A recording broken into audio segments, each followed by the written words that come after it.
Great. Well, good morning to everyone. I can see a lot of friendly faces and a lot of friendly names. So I'm excited to be with you this morning. I've never taught old-fashioned Sunday school remotely and online. So I think we're all probably kind of walking this path together.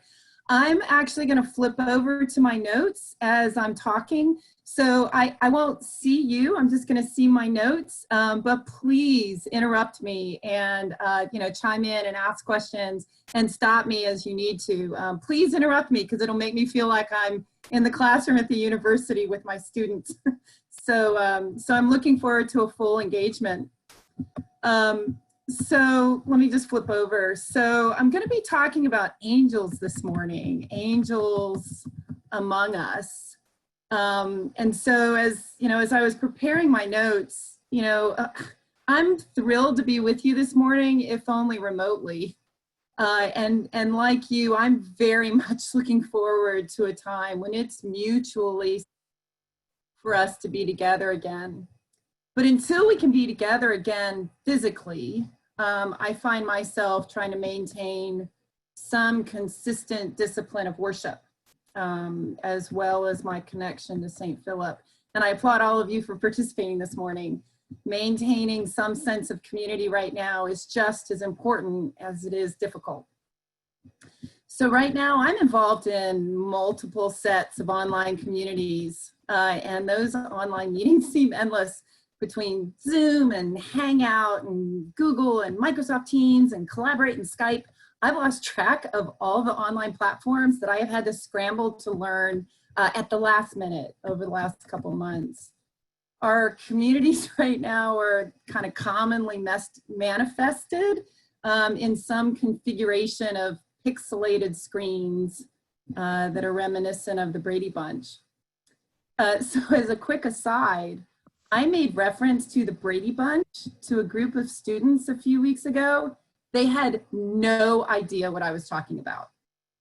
So how about that, that reference to make you feel old? So I have to remind myself that where we are right now, this is temporary. And where we will be this time next year looks very different from where we are today. Our community and our society is moving through multiple points of transformation simultaneously. And, a lot of people are hurting. You guys have seen this in probably your neighborhoods and your communities. A lot of people have lost their jobs. A lot of people have gotten sick. And a lot of people are frustrated and angry about some of the societal injustices that we've seen, experienced historically, and certainly currently. We're in this period of uncertainty, and it is disorienting and feels shifting. And we are in a period of transformation, and it's difficult to think about the future. Over the last couple months, like you, I've had to change my plans and alter my patterns, and I can't do many of the things that I used to do, particularly on Sunday mornings. And before the virus, gosh, how often have we heard that expression, before the virus?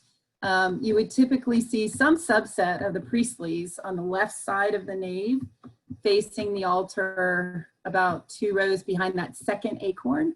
And we would slip in just before 8:45. Now on Sunday mornings, I go downstairs, I get the cat off the counter, I turn on the coffee maker, I grab my Bible, I grab my book of common prayer, I get the cat off the counter, and I go sit on my front steps, sometimes in my pajamas, and I read Right To. And it's peaceful and it's reflective, and I'll admit that I appreciate the opportunity to reflect in some quiet, peaceful space. But I have to say, I miss the pew, and I miss that acorn, and I miss the building, and I miss the feeling of the music, and I miss the community. Well, as I was sitting on my front steps a few weeks ago, I was reading that assigned Old Testament verse. I don't remember which week it was. And it was that story of Abraham and Sarah's visitors to their tent. And so at this point in the story, Abraham and Sarah are beyond childbearing years, and they've sadly resigned themselves to not having children of their own. And we read that Abraham is sitting in the door of his tent. And there are these three men, these three strangers who are standing nearby under a tree. And Abraham goes out of his tent and he greets them, and they're complete strangers. And he washes their feet and he gives them bread and he gives them water. And we're told that he ran to the herd and picked out a tender, choice steer, and he brought back curds and milk, and he gave these to the strangers, and he served them under the tree while they ate.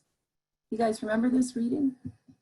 It was just this incredibly impressive demonstration of hospitality towards complete strangers.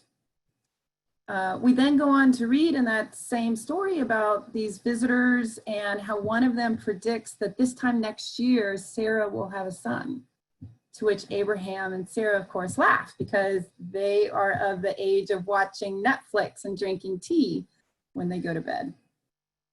But of course, over the course of the passage, we learn that one of the visitors is actually God. And Abraham didn't know that when he approached these three men, these three strangers. And it's this passage where God tells Abraham that he will go on to be the father of many nations. So there are lots of places in the Bible across the New and the Old Testament where God intervenes directly by speaking to someone, or intervenes indirectly by speaking to people through angels, through messengers. And it got me to wondering, how often do angels actually appear in the Bible? And so I went, my intellectual curiosity got the best of me. So I went to the ultimate source of all things, Google. And when I searched on number of times an angel of the Lord appears in the Bible, the results were all over the place. So I found this wide range of counts from varying sources. One indicated that there were exactly 365 occurrences, exactly one to study every day of the year. And here you can purchase your Angel of the Day desk calendar, which of course seemed a bit contrived to me. So the fact that there were so many different counts of how people were considering the presence of angels leads me to believe that scholars, people that are reading the Bible have really approached the subject of angels from different perspectives. And even their definitions of what an angel is appears to have varied. So differences in definitions and differences in counts aside, personally, I like biblical narratives that include angels. So you may have heard me discuss in previous classes that one of my favorite stories in the Bible actually comes from the Apocrypha. And specifically, it comes from the book of Tobit. So in this story, Tobit and his wife Anna have gone from being these very well-established people in their community. They over the course of the story, they lose everything. And Tobit even loses his sight. And he's desperate. And he prays for death. So we're at this kind of low inflection point in the story. And with the expectation of death, Tobit explains to his wife that there's a merchant in a distant town who owes him money. And if she can figure out how to go collect that debt, then it should be enough for her and for their son, Tobiah, to live on. The merchant is in Medea, which is a distance of several days' walk from where they are in Nineveh. And the route is unclear and it could be dangerous. And Tobit and Anna really struggle with whether or not to send their only son, their heir, Tobiah, who we're led to believe in the story is about 14, 15, to walk on his own to Medea to collect the debt. They're definitely uncertain and afraid. And about this time in the story, a stranger comes whose name is Azarias. And he presents himself as a distant relative, and he offers to accompany their son Tobiah to Medea to locate the merchant and bring back the money. And although Tobit and Anna are unaware, the relative, Azarias, is actually an angel. It's the angel Raphael. Interestingly, this is the only place in the Bible where Raphael ever appears. So If you've ever heard of the references to the Angel Raphael, this is it. It's the book of Tobit. So Tobit and Anna decide to trust Azarias, and they hand him Tobiah, their only son. I'm sure with a lot of anxiety and again, uncertainty. And Tobiah travels to Medea and he collects the debt, he gets married, he comes home to his parents with the money and a new wife. His father's sight is restored, and about this time, Azarias disappears. It's really the stuff of Disney movies, right? It's this very wide narrative arc of transformation, of important life lessons, all tied up with a bow. Another set of stories that feature angels comes from those two birth narratives that we read every year, right? In the Gospels of Luke and Matthew. So in Luke, we actually begin with the announcement of the birth of John the Baptist. So you may recall his father, Zechariah, is in the temple. It's this very public place when an angel appears to him. So you can almost imagine him looking around and thinking, does anybody else see this? And what does the angel say? Well, we're told that Zechariah was overcome with fear, and the angel said, do not be afraid, right? The angel goes on to say that your wife Elizabeth will bear a son, and you shall name John. So it's a parallel story to Abraham because, of course, Zechariah is in disbelief because he and Elizabeth are of the age of drinking Netflix, of drinking tea and watching Netflix at night in bed. So again, staying in Luke, after the birth of Jesus, we read that the angel of the Lord appeared to the shepherds and they were very much afraid. And what does the angel say? Do not be afraid. I come to proclaim good news to you, tidings of great joy to be shared with all the people. And after those angels left, the shepherds put down their crooks, left their flocks, and went on this unplanned journey to Bethlehem. And of course, we're told that they found the baby Jesus. In the Gospel of Matthew, the birth narrative is very different, right? It's a very different storyline in the Gospel of Matthew.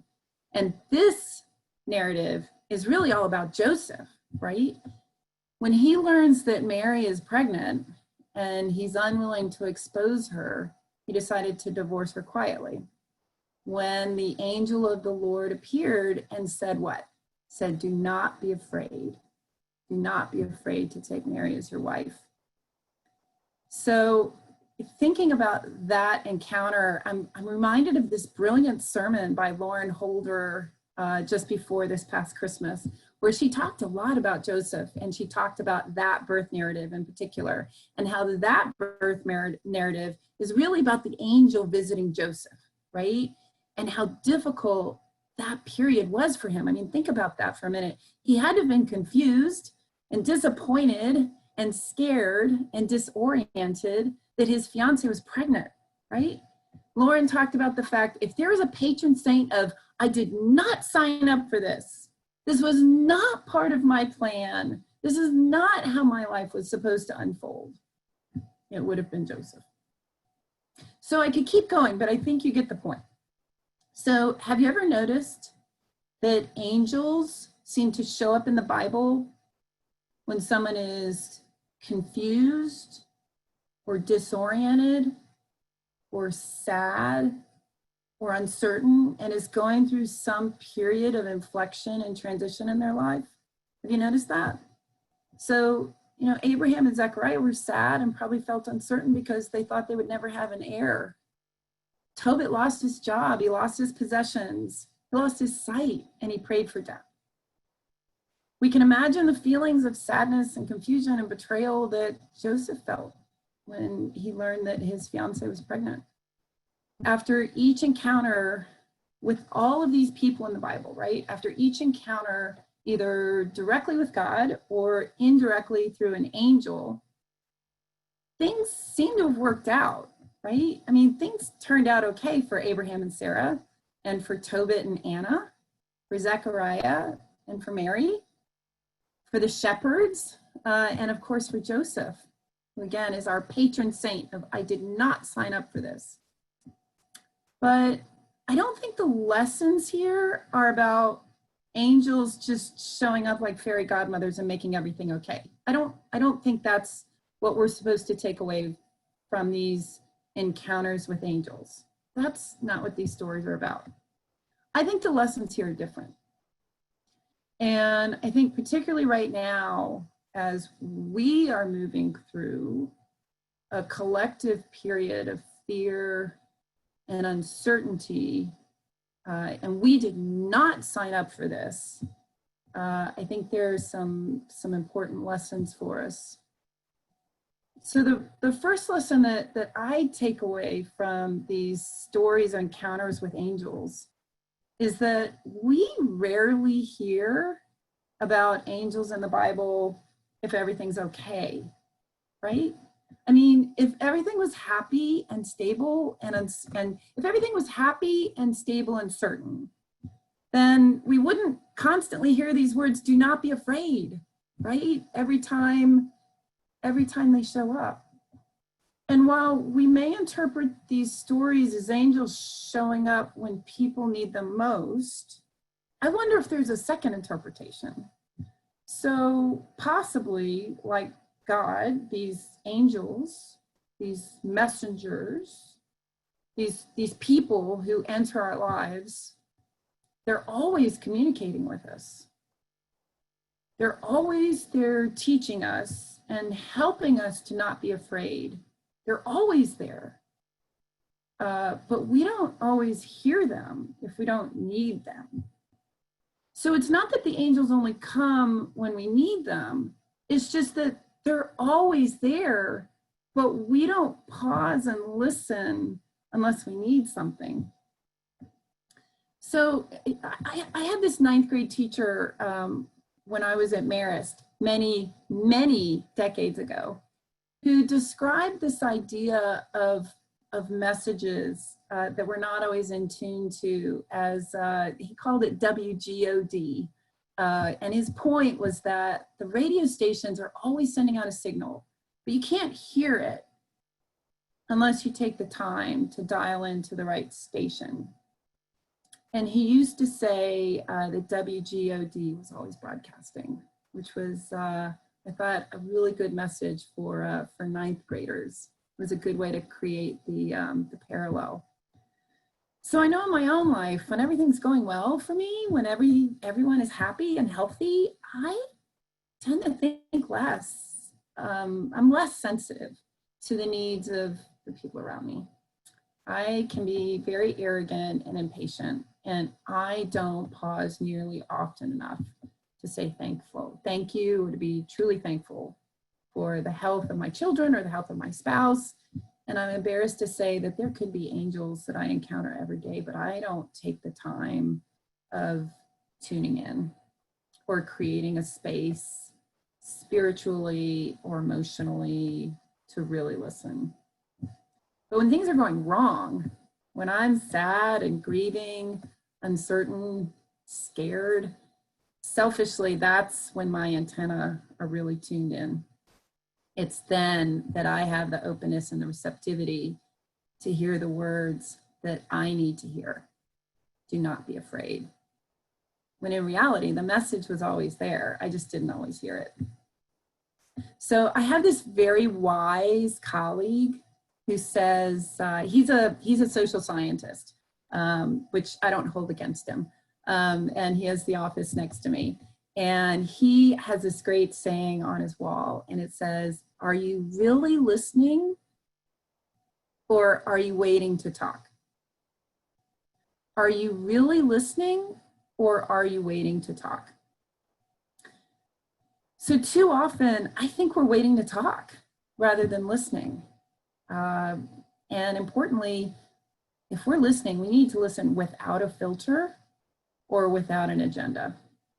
And I know that in her sermon earlier this morning, Julia talked about reaching out to a friend or to a loved one directly with whom we may disagree, rather than unthoughtfully saying very unfiltered and hurtful things on social media.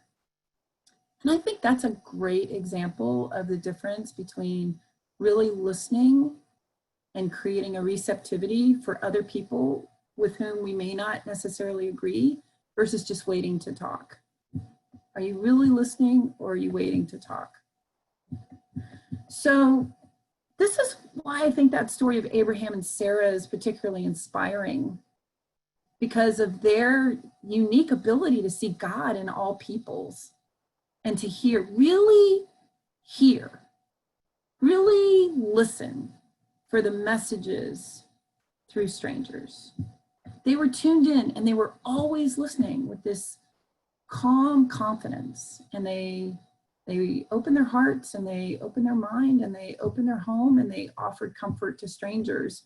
And Abraham welcomed the stranger like the Lord. And the stranger was the Lord.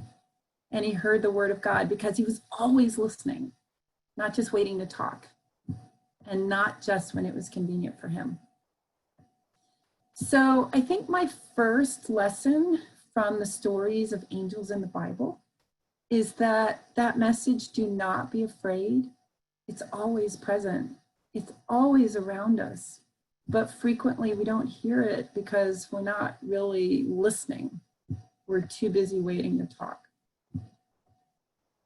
So the second lesson that I get from these narratives of angels in the Bible is that the lives of these individuals all look very different after they encountered the angel or the messenger than their lives looked before the encounter. Their lives looked very different from what they had intended or what they had planned. And they all had to go on some kind of journey, brief or long, physical, spiritual, emotional, to realize the full arc of a transitioned life, as a transformed life. So, we find ourselves going on unexpected emotional journeys with other people all the time, frequently in unintended or unplanned ways. We have all had challenging personal or professional relationships that we just can't figure out. Why is this person in my life? What am I supposed to learn from this person? Who am I to this person? Meeting this person, having this person in my office, having this person in my life was not part of the plan. I did not sign up for this. Dean Candler recently wrote about, kind of thinking about this in more detail. Dean Candler wrote about finding community, oftentimes with strangers, in bars and at church. And I love that. I love the comparison of finding community in bars and at church. I've met wonderful, thoughtful people and have learned interesting and unexpected lessons in both bars and churches. In his letter to the cathedral, Dean Candler wrote, and I'm going to quote, "God works through our patient and complicated relationships with other people." God works through our patient and complicated relationships with other people. I love that line. I now have that on my refrigerator, which I suppose today is that ultimate sign of a successful piece of writing, when people take the time to cut it out and hang it on their refrigerator. Biblical interactions with messengers is those interactions are complicated. But if they were simple, then they wouldn't be transformational, right? And transformations are almost never expected. They're almost never sought out, and they're almost never invited because they're painful and they hurt. They're never part of our plan. When we read these stories of these encounters with angels, we have the benefit of knowing how the story ends, right? So we know the full timeline and that full arc of Joseph's story, right? We know the full arc of Tobit and Anna's story and Tobiah's journey. We know what happened with Abraham and Sarah. And in the end, everything turned out okay. It just didn't take the form that they had intended. It doesn't look the way they had planned. Some of you may have heard me talked previously about this book, Tobit's Dog, which is a modern retelling of the book of Tobit. And in Tobit's Dog, the angel is a scruffy stranger named Ace. He doesn't have a job and he doesn't have a home. He has a guitar strapped over his shoulder. He's been walking for days when he shows up at Tobit and Anna's house, and I don't think he's had a shower. He does not look or probably smell like an angel. This guy would not have been Tobit and Anna's first pick to escort their only son to a faraway town. This is not what they had planned for. But without Ace, or in the Bible, without Azarias, the angel, all of the transitions, all the transformations in their lives, that full narrative arc, right, could not have been possible. They had to have faith. They had to trust in God. They had to trust in the stranger who was God, and to not be afraid. So my second lesson from the stories of angels in the Bible is that the angels, God's messengers, almost for certain do not look the way we think they should. And they may be from a different tribe, right? They may be a stranger to us. They may think differently from the way we do. But of course, that has to happen for transformation, personally and more broadly across society. Even Abraham wasn't able to immediately recognize God in the stranger, but that was the point. You know, as Sam said, God works through our patient and complicated relationships with other people. So it might be useful to think of these people, these complicated relationships that we have, as angels who have to play an ushering role in our narrative arc and our transformational journey. So I get it. I know that it feels very uncertain right now, and we did not sign up for this, but there are angels among us, and although they may not look the way we expect them to, and they may present very complicated relationships, I think if we patiently listen rather than wait to talk, we will ultimately hear those words, "Do not be afraid." So those were some of my reflections as I was reading these stories about angels in the Bible. I would love to have some conversation with you guys and hear about your experiences, either in reading about angels in the Bible, or maybe about some of your unexpected, unplanned for experiences with people who turned out to be angels who you would least expected. So I'm now going to open it up for conversation.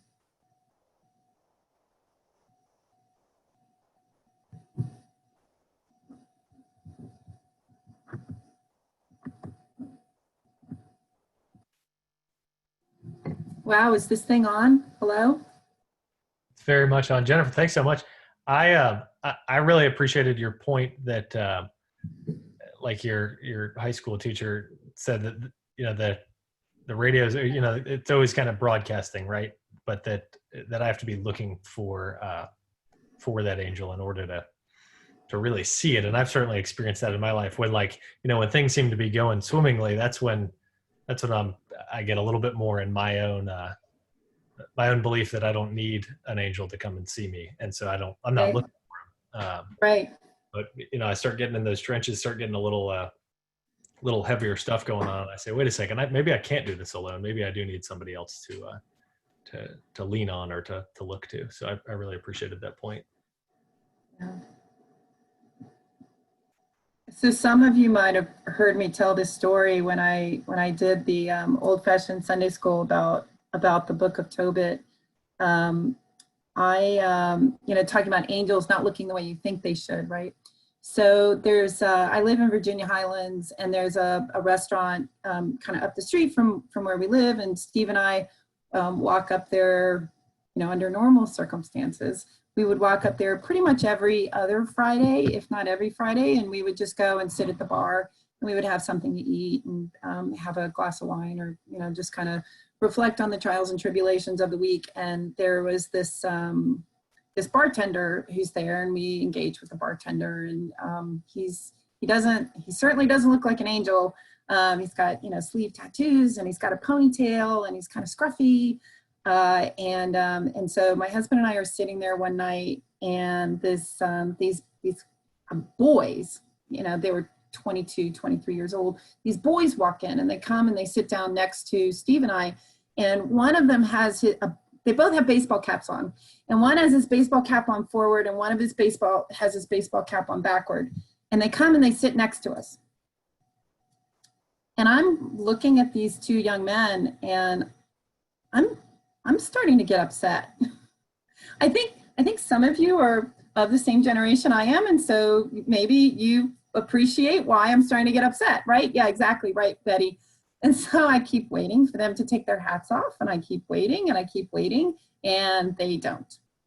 And they ordered their meal, and they were perfectly delightful, and they engaged in conversation, and they paid their bill. They're engaging in conversation with the bartender and the people around us, and they're very pleasant, very nice, and they paid their bill. I am still seething. I am still upset, right, that they didn't take off their baseball caps. And so they leave, and I pull the bartender over, and I said, "What was that?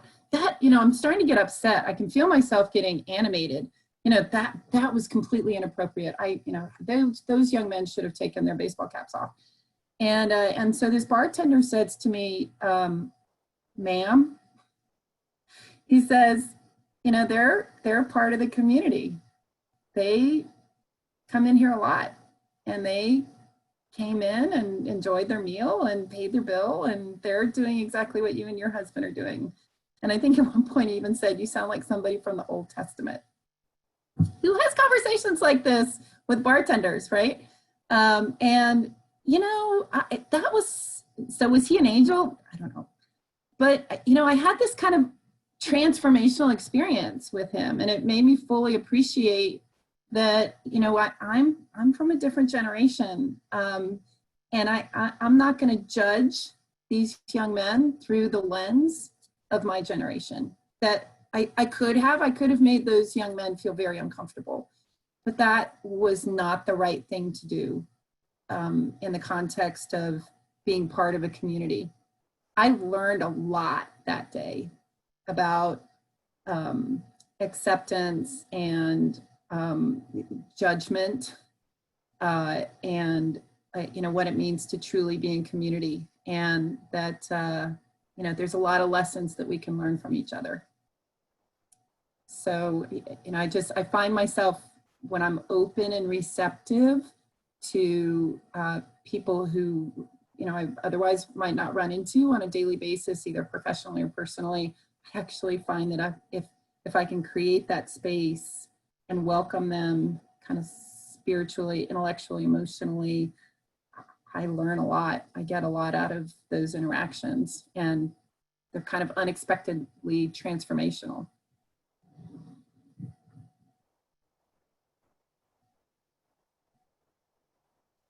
I had a question, Jennifer. Do you think it's possible that messages from angels come through individuals that are normally just regular human beings, but they don't realize that they're being controlled by an angel given that message? I think we're all here. I believe that we have interactions because we're all supposed to be teaching each other. So I think you're right. I think we all have something to learn from each other. I think that goes back to Sam's point about God works through our patient, complicated relationships with other people. If the relationship wasn't complicated, then I don't know that we would necessarily learn as much. And just like, you know, sometimes I get frustrated. Why is this person in my life? Who am I to this person? You know, what are we supposed to be learning from each other? If I can take a step back and create kind of a calm, peaceful openness, I'd like to think that they learn as much from me potentially as I learn from them. But I have to stop and not get frustrated that they don't think the way I do, or they don't respond the way I do, or they don't process information the way I do. You have to pull down that judgment. And I think that's been an important point of lesson and learning for me. You know, the example being the guy in the bar. And I love the fact that Sam drew that parallel that we find community in bars and churches. And sometimes we find the same people in bars and churches.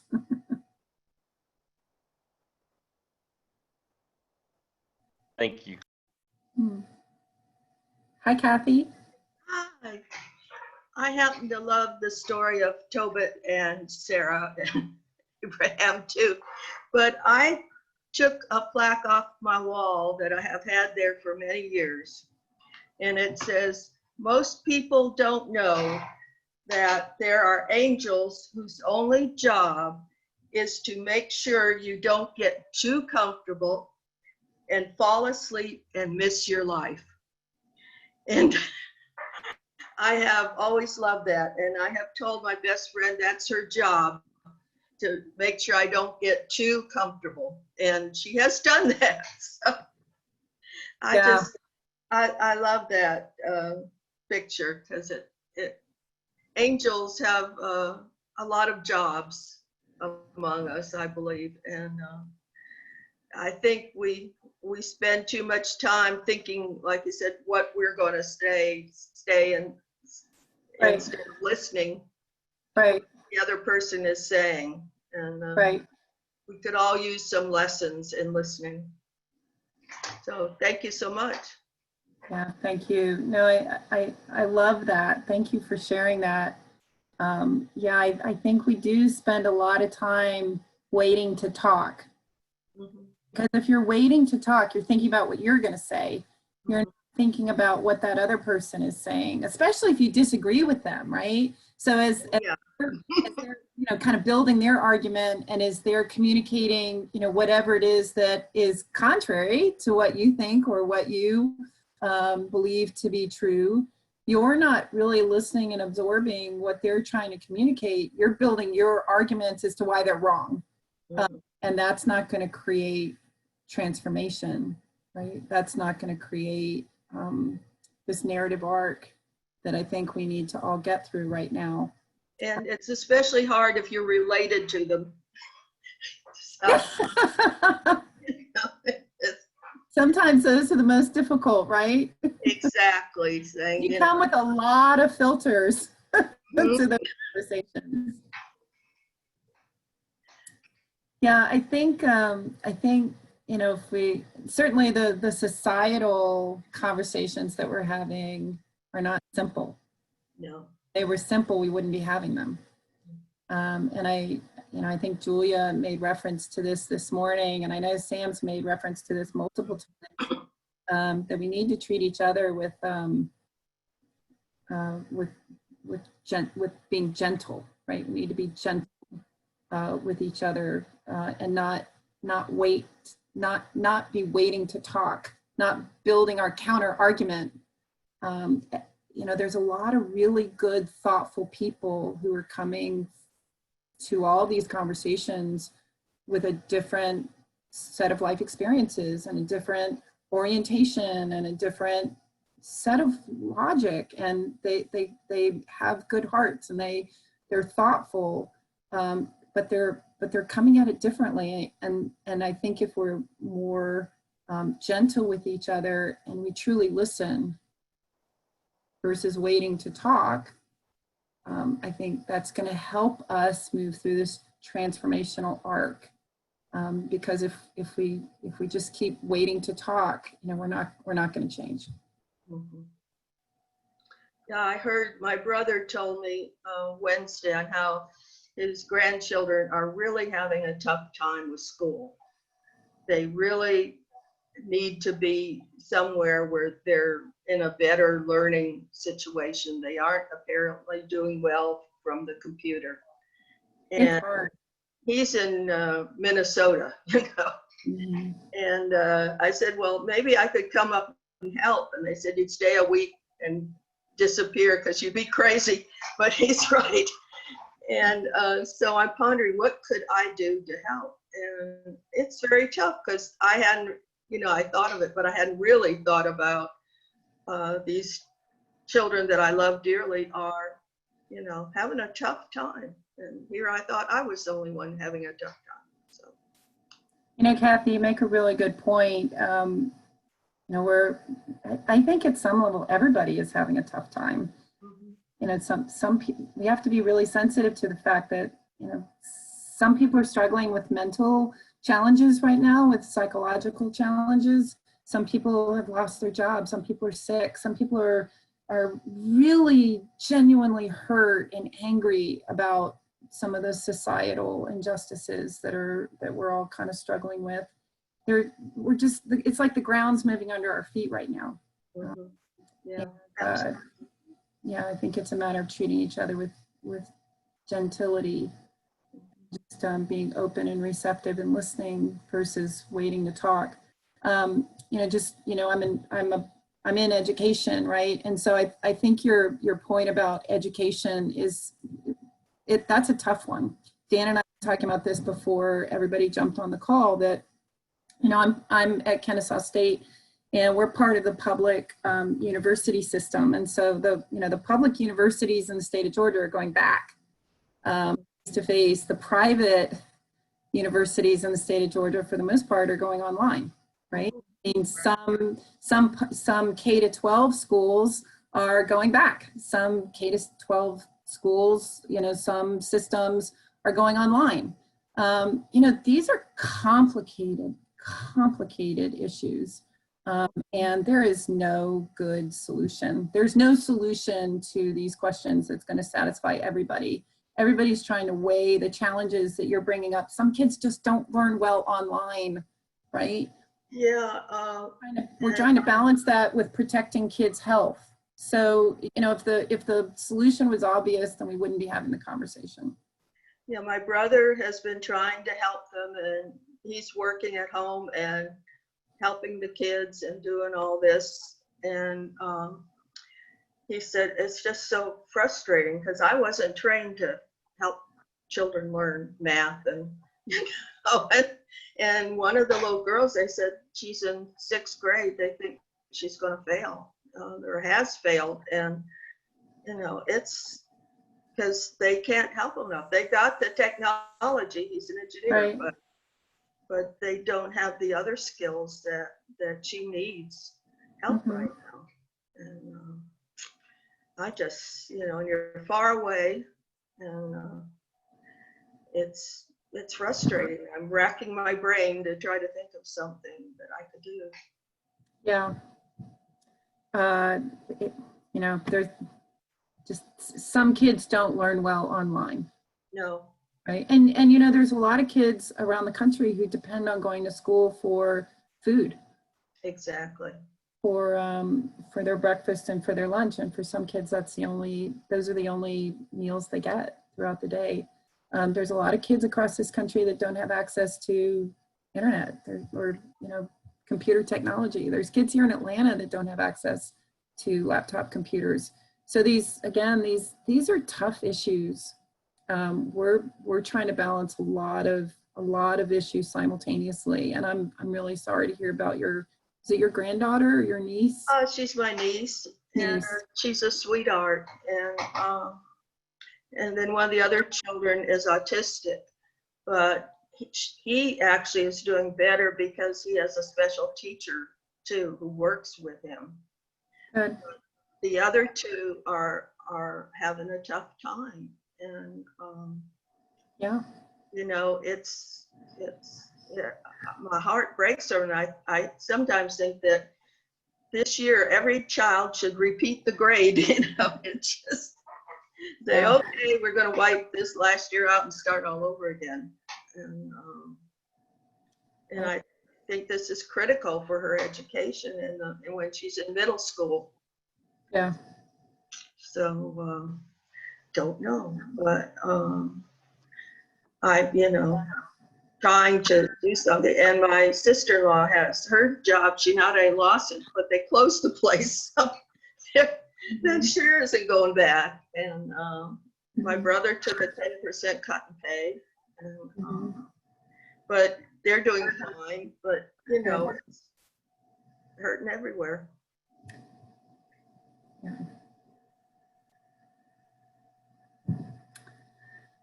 Yeah.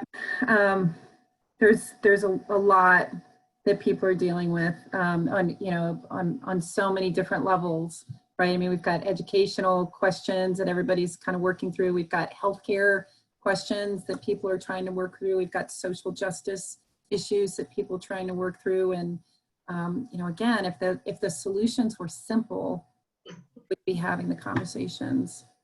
And so I think there's just a need to treat each other with a level of tenderness and gentility. And again, just remember to listen rather than wait to talk. But I'm sorry about your niece, and just, we do need to recognize that some kids just don't learn online. That it can't be the solution for everybody. I mean, for some kids it's great, but some kids it doesn't work. We shall be well, as St. Julian said. Yeah, all will be well, and all shall be. it will be. And, Do not let your heart be troubled, right? right, exactly. Jennifer. Yes. Hi, Tom. Hey, when we talk about angels, of course, I think about wings on people. When then a few seconds later, when you start thinking about angels,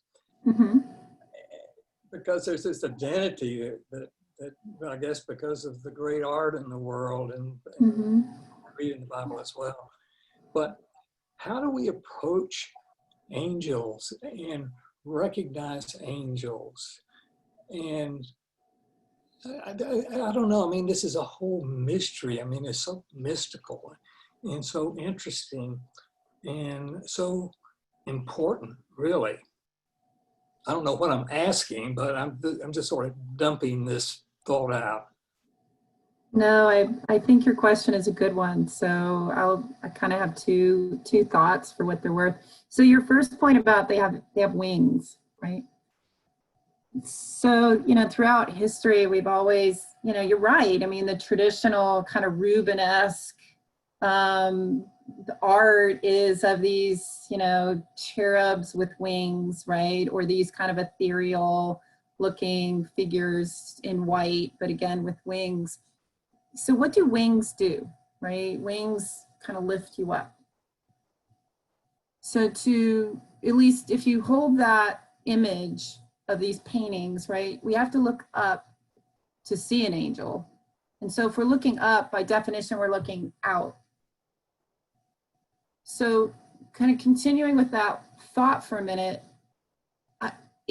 when I'm just in my house by myself and I'm looking down and in and I'm just focused on me and, the fact that my wrist hurts today and, I'm just, oh, I got so much laundry to do and it's all about me and, it's sort of my petty issues. But when I look up and out, I don't think about that stuff anymore, right? I'm thinking about other people and I'm thinking about the broader issues and the bigger challenges and the fact that, some people don't have enough to eat. Some kids, they're not getting their meals for the day because they're not in school. People are really hurting. And so when I look up and out, my experiences are very different than if I'm looking down and in. So that would be kind of one reflection. And then, how do we recognize God in other people. Well, I think that gets back to the passage around Abraham greeting the strangers at the tent. He greeted the strangers like the Lord, and the Lord was the stranger, right? So I think the point of that story gets to your question. It's not that we should be trying to recognize the angel and other people. I think the intention is, the way I read it, is that we should be open and receptive to messages from everybody, that the Lord potentially could be trying to help us through anybody, regardless of what they look like. And frequently they're not going to look like the way we think they're going to, because that's when the points of transformation happen. It's learning a lesson about your judgment from a 25-year-old bartender with sleeve tattoos versus, constantly looking to people who look like me, who live in my neighborhood, who went to the same schools I did. I'm probably not going to have the same level of transformational experience. Not that they're not beautiful human beings, but the transformation is going to be different with the 25-year-old with the sleeve tattoos who's the bartender, because he and I are coming from very different perspectives on the same topic, and I'm going to learn from him in a way that I might not necessarily learn from somebody in my tribe. So the way I read it, Tom, is that we should be opening ourselves up to messages, to lessons, to angels from everybody, because they could come from anywhere, and we should be looking up. I don't know if I answered your question. Yeah, well, it's interesting. It's just, thank you.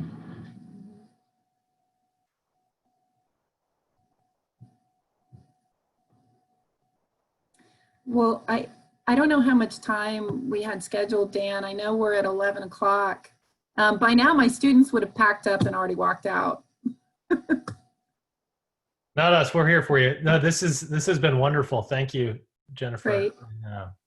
Yeah, we are right at about the time we normally wrap it up, so folks can get their coffee and get to church. Good. In that order. Great. Thank you so much for this morning. Thanks for all of it. Absolutely. It's such a wonderful opportunity to stay in community with everybody. So thank you all for sharing your morning with me. Thank you for being my angels. Thank you. Thanks, everybody. Great. Thank you. Thanks, guys. Enjoy the day.